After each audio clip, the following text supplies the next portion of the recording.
파라문의 아들, 집안의 그늘 속에서 나룻배들이 떠있는 강가의 햇살 속에서 사라수 숲의 그늘 속에서 무화과 나무의 그늘 속에서 파라문의 아름다운 아들인 어린 매는 역시 파라문의 아들인 친구 고빈다와 함께 자랐다. 미역을 감거나 신성한 목욕 재개를 하거나 신성한 제사를 지낼 때면 그의 밝은 어깨가 강가에서 햇볕에 갈색으로 그을렸다. 망고나무 숲에서나 동무들과 놀이할 때나 어머니의 노래를 들을 때나 성스러운 제사 때나 학자인 아버지의 가르침을 들을 때나 현자들의 대화에 귀를 기울일 때나 그의 검은 두 눈엔 그림자가 흘러들었다. 이미 오래전부터 시다르타는 현인들이 나누는 대화에도 끼었고 고빈다와 논쟁을 벌이기도 하였으며 침잠법을 사용하여 고빈다와 함께 명상의 기술을 연마하기도 했다. 벌써부터 그는 말 중에 말인 옴을 소리 없이 바라는 법을 익혀 알고 있었다. 맑게 사유하는 정신의 광채를 이마에 띈 채 들숨과 함께 옴을 소리 없이 안으로 바라고 날숨과 더불어 옴을 소리 없이 밖으로 바랄 줄도 알았다. 그는 이미 마음속 깊은 곳에서 떼어놓을 수 없을 만큼 삼라만상과 하나의 존재인 아트만을 느꼈다. 모든 것을 잘 깨우치고 지식욕에 불타는 그를 바라보는 아버지의 가슴 속에서는 기쁨이 솟구쳤다. 아버지는 아들이 장차 위대한 현자로 그리고 사제로 파라문들 중에서 우두머리로 성장할 것으로 내다보았다. 걸어가는 아들의 모습을 볼 때나 아들이 자리에 앉거나 일어서는 모습을 볼 때면 그의 어머니의 가슴 속에서는 환희가 샘솟아 올랐다. 튼튼한 아들을, 아름다운 아들을, 날씬한 두 다리로 걷는 아들을, 완벽한 예를 갖추어 자신에게 인사를 하는 시다르타를 볼 때면 이마를 반짝이고 날씬한 엉덩이를 흔들며 왕같은 눈매의 시다르타가 읍내의 거리를 거닐 때면 파라문의 젊은 딸들의 가슴 속에서는 사랑이 꿈틀거렸다.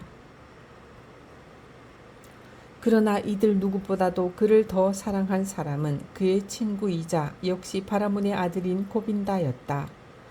그는 시다르타의 눈과 부드러운 목소리를 사랑했으며 그의 걸음걸이와 몸놀림 하나하나에 깃든 완벽한 예절을 사랑했고 시다르타가 행하고 말하는 모든 것을 사랑했다. 그리고 그 무엇보다 그는 그의 정신을, 그의 드높은 불같은 사고를, 그의 불타는 의지를, 그의 숭고한 소명의식을 사랑했다.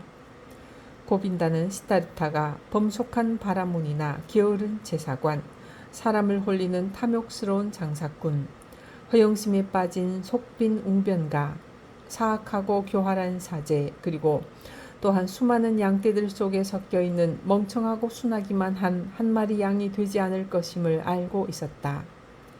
그래, 고빈다 그 역시 그런 존재가 되고 싶지 않았다. 주변에 널린 그런 바라문은 되고 싶지 않았다. 그는 그가 사랑하는 멋진 시다르타를 따르고 싶었다. 그리고 언젠가 시다르타가 신같은 존재가 된다면, 시다르타가 언젠가 빛나는 존재의 반열에 오른다면 고빈다는 그의 친구로, 그의 동반자로, 그의 하인으로, 창을 든 그의 호위무사로, 그의 그림자로 그를 뒤따를 생각이었다. 이렇게 모든 사람이 시다르타를 사랑했다. 그는 모든 이에게 기쁨을 선사했으며 그는 모두의 기쁨이었다. 그러나 정작 시다르타 자신은 기쁘지 않았다. 그는 스스로의 기쁨이 되지 못했다. 무화과 정원의 장미덩쿨 흐드러진 길을 거닐거나 명상 숲속 푸른 그늘에 앉아 있거나 매일매일 속죄의 물로 손발을 씻을 때나 짙은 그늘을 들이운 망고나무 숲에서 제사를 올릴 때나 흠잡을 데 없이 예의 바른 행실로 모두의 기쁨이 되어 이들에게서 사랑을 받을 때도 그는 가슴 속에서 아무런 기쁨을 느끼지 못했다. 꿈들이 그를 찾아왔고 강의 물결을 따라 수없이 많은 생각들이 그에게 밀려왔다. 밤하늘의 별빛에 실려 반짝이며 햇살에 녹은 채로 꿈들이 그리고 영혼의 불안스러움이 그에게 다가왔다.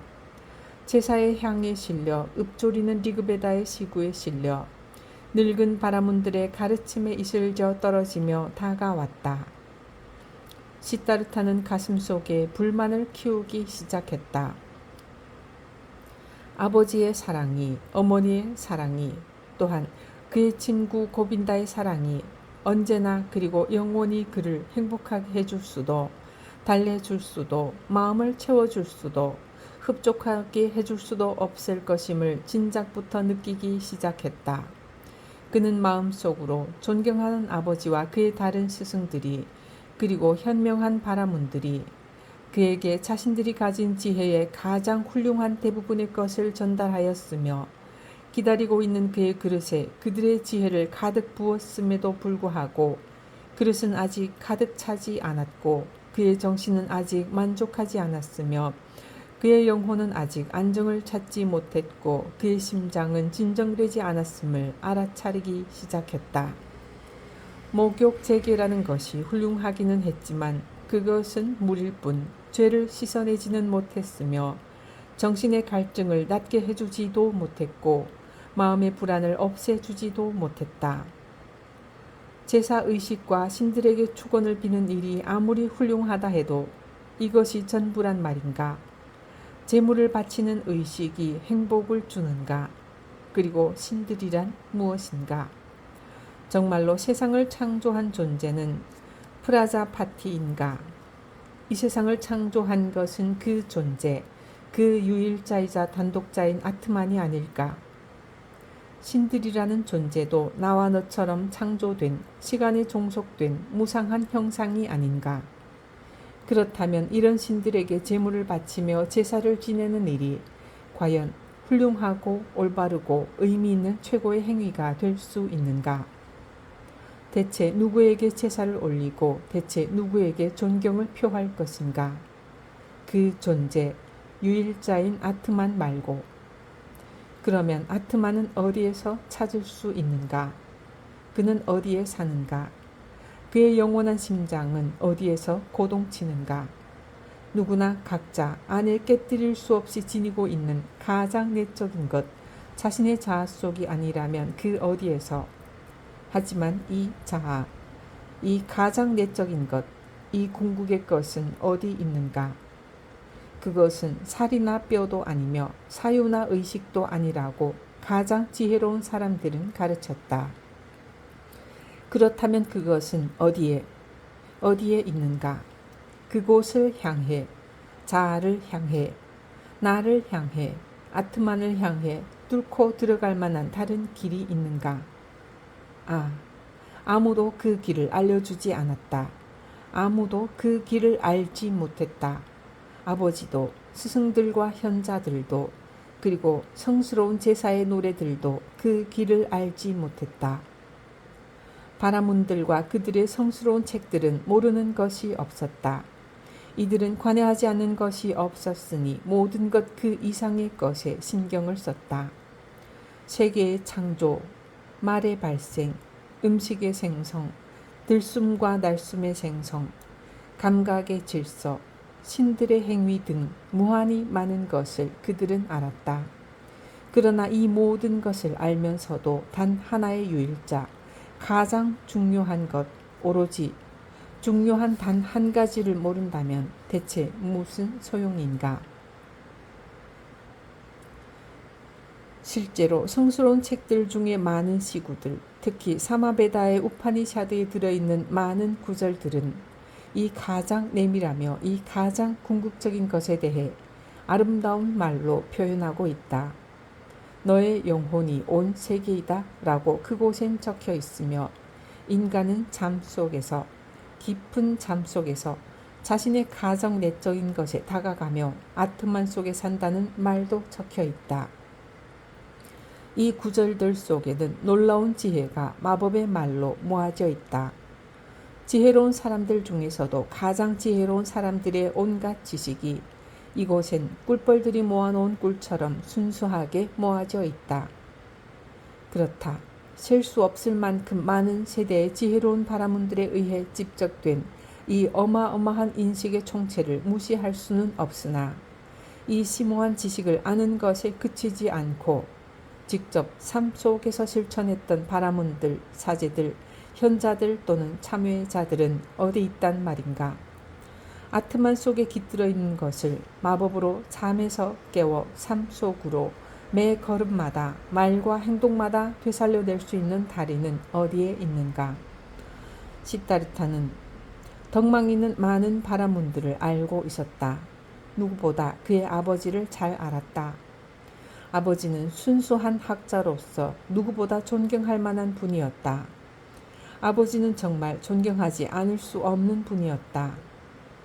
아버지는 행동거지가 차분하고 고상했으며 생활은 깨끗했고 말씀은 지혜로웠으며 그의 이마에는 곱고 고귀한 생각들이 살고 있었다.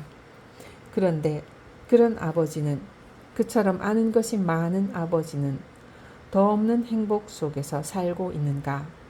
아버지는 평온을 얻었는가? 아버지 역시 구도자, 목마른 자에 지나지 않는가? 아버지는 갈구하는 자로서 언제나 거듭하여 성스러운 샘물에서 목을 축여야 하는 것은 아닌가? 제사를 지내고 책을 읽고 바라문들과 대화를 나누면서 왜 그렇게 무기열점이신 분이 매일 죄업을 씻어야 하는가? 왜 매일 스스로를 정결하게 하려 애써야 하는가? 매일 새롭게 아버지 안에는 아트만이 존재하지 않는가? 아버지의 마음속에는 원초의 샘이 흐르지 않나? 바로 그 원초의 샘을 찾아야 한다. 자기 안에 있는 원초의 샘을, 이 원초의 샘을 자기 것으로 만들어야 한다. 이것을 제외한 다른 것은 모두 탐색, 우회, 착오에 지나지 않는다. 시다르타의 생각은 이와 같았고 이것이 그의 갈증이었고 이것이 그의 번민이었다.